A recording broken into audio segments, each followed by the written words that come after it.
stay with us if you can for just a little while. BBC Radio Shropshire's Tracy Higgins is at the hotel in Shrewsbury where the report has been published and where Donna Ockenden held her press conference. Tracy.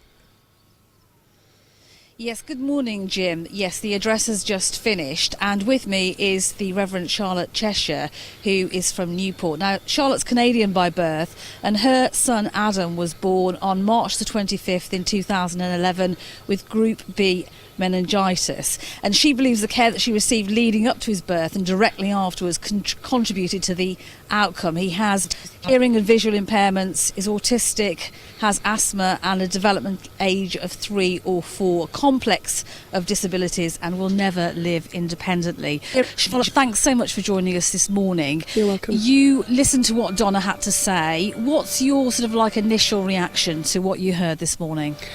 My first reaction on receiving a copy of the report was just how thick it is and how I'm glad that she's done something so thoroughly, and at the same time it's tragic that there is so much in these pages that's clearly of avoidable harm. Secondly, I'm very glad that it seems clear that Donna is holding the trust to account and that she is making it absolutely clear that what happened to my family and to the other families was wrong, and that changes need to be made to maternity care in Shrewsbury and further afield going forward. What else actually stood out for you? Was there anything in there that surprised you? The thing that I found both shocking and devastating is that these incidents are still going on. That both patients and staff have still been contacting Donna's team right up until March 2022. So when previously the hospital tried to describe our families as historic and legacy, perfectly clearly that is not the case, because families are still contacting Donna, and that's devastating. Yeah, and I think actually what was actually outlined by Donna is that some of the staff had been contacting her as recently as 2021 saying maternity services here in Shropshire 2022, not just 2021, weren't safe, and they had been threatened by management at the hospital trust not to speak to the review team. Yes. Your reaction to that? Horrific, because ultimately how can we ever possibly get to the truth if even the staff are being prevented from speaking up even now?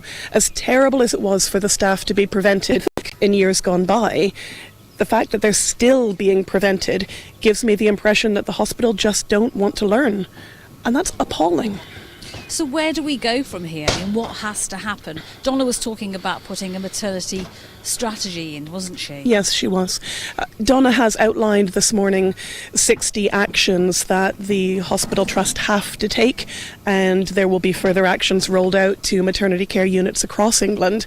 And she made very clear that these are not optional, these are not nice to have, would be good to do, these are immediate and essential. And I really, really hope everyone at the highest level, right to the point of government, actually takes these on board and listens and acts, because children and mothers are dying and being left with avoidable harm, and that has got to stop. Does the publication of this final report, Charlotte, go in some way to any element of closure for you?